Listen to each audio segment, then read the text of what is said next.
देखिए latest episodes बिल्कुल ad free.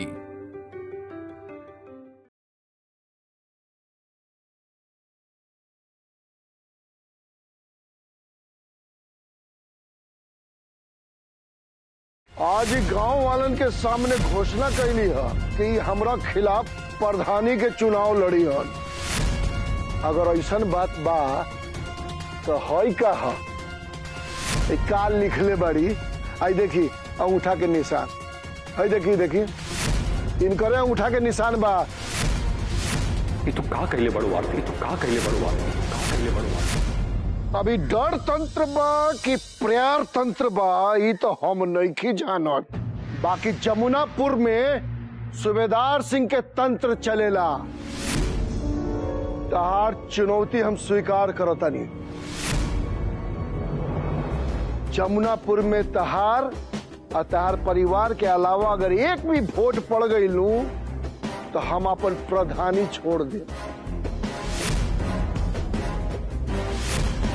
अगर ना पड़ा तो एक गांव के लोग तहरा और तहरा परिवार के धक्का मार के गांव के सिवान से बाहर कर दी। लोग घर तो पहले ही कमा चुकल बड़े, अब घाट के भी ना रह।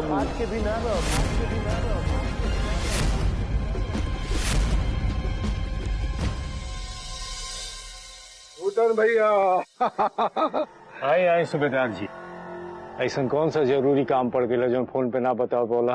भूटन भैया ये आरती तिवारी भले अनपढ़ बिया, बाकी एकर आत्मशक्ति और एकर साहस के आगे अच्छा लोग के पसीना छूट जाला। बाकी हमरा पता बा एगो रउए बानी जे आरती तिवारी और परिवार के नाक में दम कैले बनी। आरती तिवारी और परिवार के तिवारी निवास से बाहर निकलने बनी।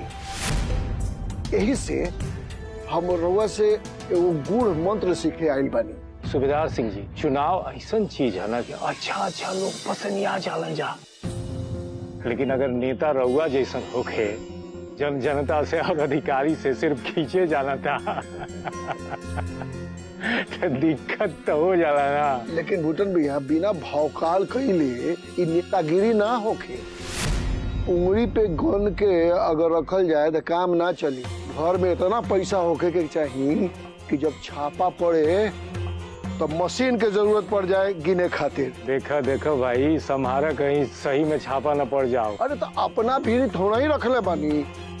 ये तो सरसों नियर छीटल बा एने ओने, कुछ रिश्तेदार में, कुछ दुकानदार में, कुछ अधिकारी के पास और कुछ कर्मचारी के पास। अरे सूबेदार जी, का बुका धनी दीवार के भी कान होला। अरे कहीं बिना चुनाव लड़ले हार न जाई रहुआ, छापा पड़ गई था कहीं हमरा से कौन काम बा? अरे उहे एगो नेता के जे नेता से काम होला मदद। बस रहुआ जमुनापुर में आके हमरा खातिर वोट मांग दी। बहुत होशियार बड़ा भाई, ओकरा में हमार का फायदा हुई? सब तो रहुए बा। ना सूबेदार सिंह जी, ऐसे ना। देखिए हमार बिजनेस के एगो वसूल है कि खा पिया एक संगे लेकिन हिसाब रखा अलगा। रउआ बताइए मैं हमार का फायदा हुई, तब हम अपन दिमाग चलाई। आजकल कहा है कि हमार दिमाग खुराक थोड़ा महंगा हो गई बा। तो देखिए भूटन भैया, हम जोन बात कहतनी नु ओकरा से तिल भर भी ना मुकरम। बस प्रधानी हमरा भी आ जाए तो नाम के हम खाली प्रधान रहम, बाकी सारा काम रौरे होके। बुझ जाई कि मौन धारण करके हम प्रधान बनल रह। ठीक बा, तो जौन भी फायदा हुई वो आधा आधा। ठीक बा। गंगापुर और जमुनापुर के जोड़े वाली सड़क के काम ग्राम पंचायत के लगी आवे वाला बा। 10 करोड़ में से 5 करोड़ तुहार, 5 करोड़ हमार। ठीक बा। सड़क बनी और कागज पर बनी, असल में ना बनी। और बीडीओ, ईडीओ, सीओ, कलेक्टर सबके संभारे के जिम्मेदारी हमार। तन मन धन लगा दे रहुआ के जितावे खातिर। जा तैयारी करा, भूटन शुक्ला के पूरा सपोर्ट बतवारा संगे। वाह,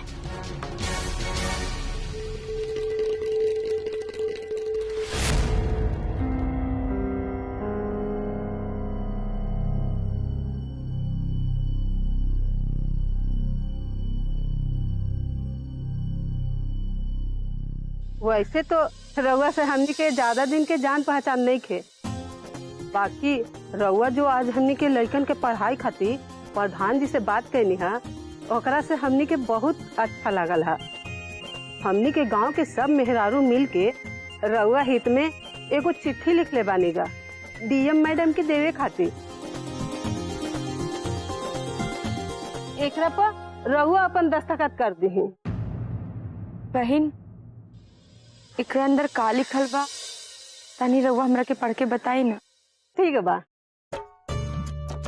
सेवा में जिला पदाधिकारी महोदया, ग्राम जमुनापुर, बलिया, उत्तर प्रदेश महोदय, सविनय निवेदन ई बा कि हमनी के गांव जमुनापुर में गंगापुर से आय के आरती तिवारी अपना परिवार के संग रह रहल बाड़ी।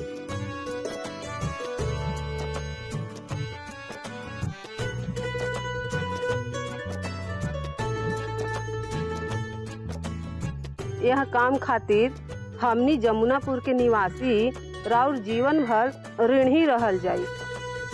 ग्रामीण महिला और बाल विकास समूह लिही, रउआ पर दस्तखत कर दी। बहन हमरा के दस्तखत करे के तो ना आवेला, हम इनमें अंगूठा के ठेपा लगा देत बानी। रवा रुकी, हम लेके आवत बानी।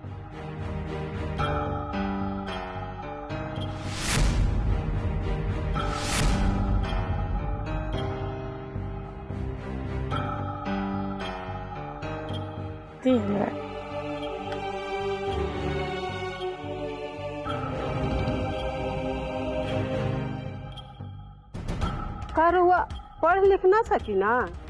हाँ बहन, हमरा के पढ़े लिखे के ना आवेला।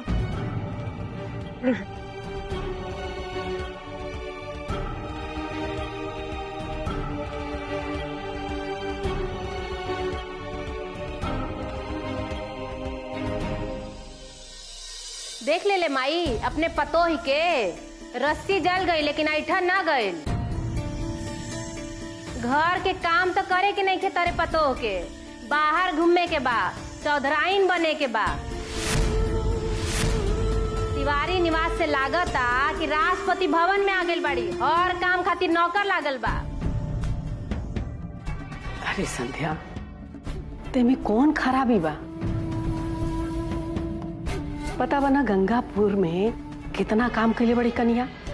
अगर ये गांव के लोगन खातिर भी कुछ काम कर दिए तो में कौन खराबी बा बेटा? खराबी काहे नहीं के दीदी? हाँ, निमने का बा? घर के आदमी छिछियाल फिरता 2 जून के रोटी खाती, और ई गांव भर में मटकल फिरता रही प्रधानी लड़े खाती। इनका बुझात नहीं खे। हाँ, आन गांव में बड़ी तनी इज्जत से रही, और इज्जत चल जाई, कहाँ जाके रही है अब? देखा माई, आ गई महारानी। का हो, तू का चाहत बाड़ू कि तहरा चक्कर में फिर से हमार भाई गोली बंदूक चलाई? एक बात कान खोल के सुन लो, अगर तहरा चक्कर में ना ई गांव में कुछ भइल तो हम अपने भाई के तहरा लिए कुछ ना करे दे। और ये बतावो कि तहरा की कौन लालच बा? प्रधानी में काम मिलता, कौन हीरा जवाहरात मिलता जो घुम्मत बाड़ू घर के सब काम छोड़ के? तहरा लालच के चक्कर में पहले ही हमनी के सब डूब गए, और एजो लालच के चक्कर में सब डूब जाई। ए घर के पतो रह तू ना, तब न बुझाई इन्ने उन्ने घूमत आड़ू। दीदी ई का बोल रहल बड़ू तू? हैं? घर का कौन ऐसा काम बा जौन आरती नेखिन करत? तो हम लोग के इनकरा के सपोर्ट करे के चाहिए, लेकिन सपोर्ट कैला का बजाय तो हम लोग इनकरा खिलाफत करत अलूजा। अरे घर के संग अगर बाहर कभी लोगन का कुछ मदद हो जाता तो में कौन गलत काम होता? एक गांव के लोग का हमनी के मदद नहीं सकेले? हमरो देखे से कन्या के कोनो गलती नहीं के। कन्या घर के सब काम ओरियाइए के बाहर के काम करत रही। न था आजकल के पतो बड़ी सन आवा तारी सन तनिकियो तकलीफ नहीं के होकत की अपन रास्ता अलग कर ले तारी सन। जवन करे के भाई जाके करस। अगर ये अपन घर समझती ना तो सब के उसे सलाह मशवरा करके कोनो काम करती। ये तो अपने मन से उड़ल फिरत तारी। आज तक कोनो काम करे से पहले हमने से कुछ पूछ लिया?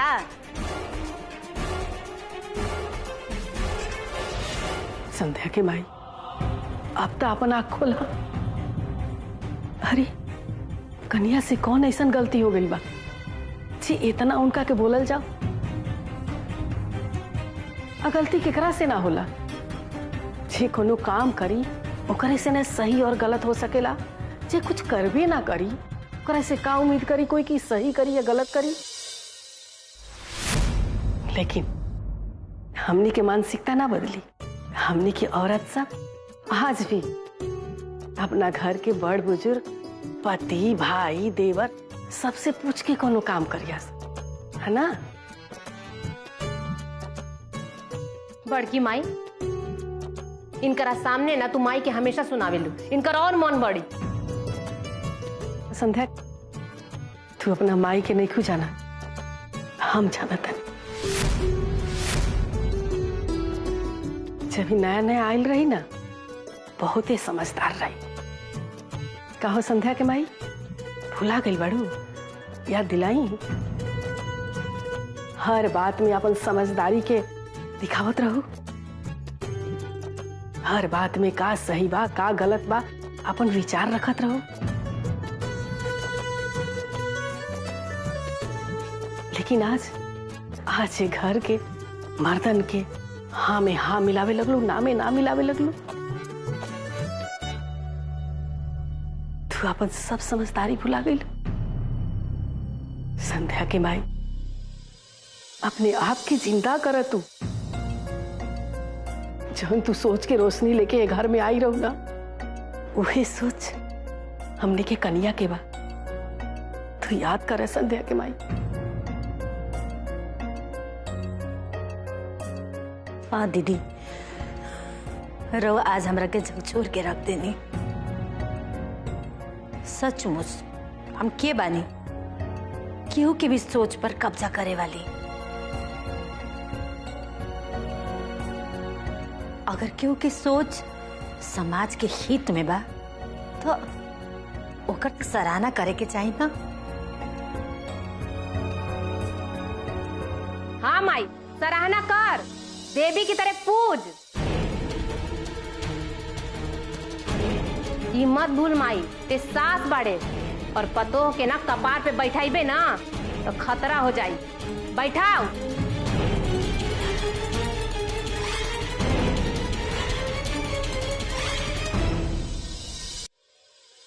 का बात बा एजा ही सब लोग काहे आइल बा?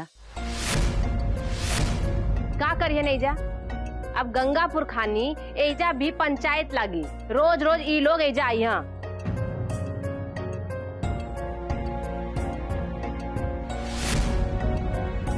तो हम लोग के कन्या बुलैली है का? हमनी के नहीं खे पता बस ई कहे गए रहल कि एजा मीटिंग बा कोनो यही से आयल बानी जा।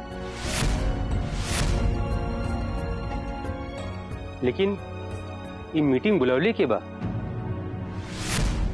हम बोलौले बानी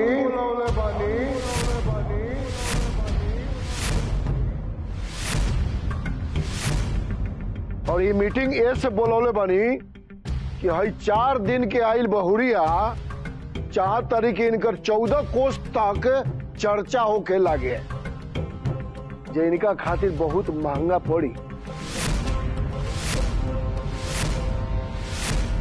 सूबेदार जी रउआ का कहल चाहता नहीं? देखिए रउआ जवन कुछ भी कहल चाहता नहीं ना साफ साफ कहीं पहली ना बुझाई। आज ही गांव वालन के सामने घोषणा कैली है कि हमरा खिलाफ प्रधानी के चुनाव लड़ी हन। हमरा के चुनाव हरावे चलल बाड़ी और जीत जइहन तो स्कूल में पढ़ाई भी शुरू करवाई हन। तो हम ये जानल चाहता नहीं कि गांव के लोग आरती तिवारी के वोट दी कि हमरा के वोट दी।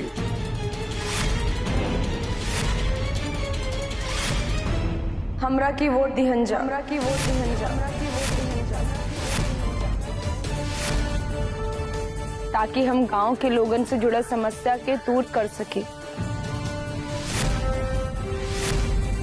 सरकार के द्वारा गांव के विकास खातिर बहुत योजना चल रहल बा, लेकिन विकास के सब पैसा बंदर बाट हो जात बा।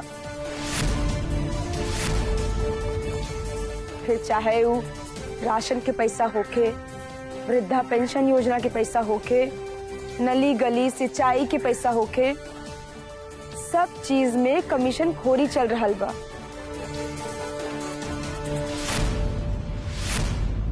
गंगापुर के सस्पेंडेड प्रधान जी, अरे सरकारी योजना के बारे में तू तब न समझ पैबू हैं जब तू ओकरा के पढ़ पैबू। तू तो खुद लिख लोढ़ा पढ़ पत्थर बाड़ू।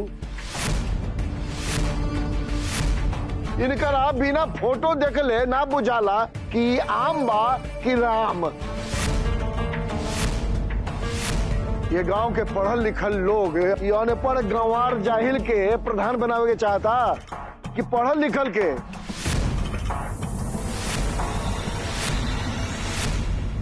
हाँ, हम अनपढ़ गवार बानी तो का भाई, हमरे परिवार के सब लोग बहुत पढ़ल लिखल बाड़न, और जब भी कोनो पढ़े लिखे वाला काम आवेला तो अपने परिवार के लोगन से बात करके उनकरा से सलाह मशवरा करेली। अच्छा, स्वर सलाह कर लेवेलू। अरे सुना जा जमुनापुर के लोग, तन की आरती तिवारी से पूछी जा कि जब तिवारी निवास पर दस्तखत करवावे के कागज हम इनका के देहनी तो केकरा से सलाह कैले रही है। जरा इनका से पूछा जा कि अपन तलाक के पेपर पर अंगूठा लगैला से पहले तो केकरा से सलाह कैली है। तू धोखा रहे बुझा गए, और धोखा आदमी खाली एक के बेर खाएला, बार बार ना। और अब आरती धोखा ना खा सकेले।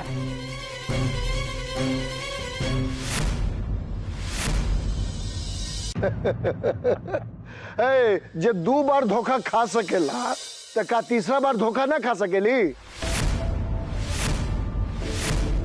और ये कौन किताब में लिखल बा कि दोबारा धोखा ना खा सकेली। अगर ऐसन बात बा तो है का है, देखी का लिखले बड़ी। सुनी लोग, हम अनपढ़ गंवार बानी, जाहिल बानी, हम जमुनापुर के लोग खातिर कोनो काम ना कर सकीला। देखी इनका अंगूठा के निशान, हमरा पर विश्वास नहीं के तो इनका अंगूठा से मेल करवा ली। हमनी के गांव के सब मेहरारू मिल के रउआ हित में एगो चिट्ठी लिख ले बानी जा डीएम मैडम के देवे खातिर। रउआ अपन दस्तखत कर दी। देखी इनका अंगूठा के निशान बा।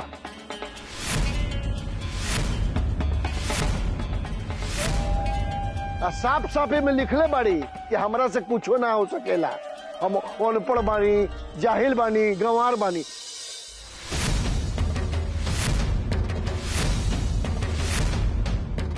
लगाओ बुटन। एकदम साफ साफ एकरा में लिखल बा, देखा जा इनकरे अंगूठा के निशान है। ये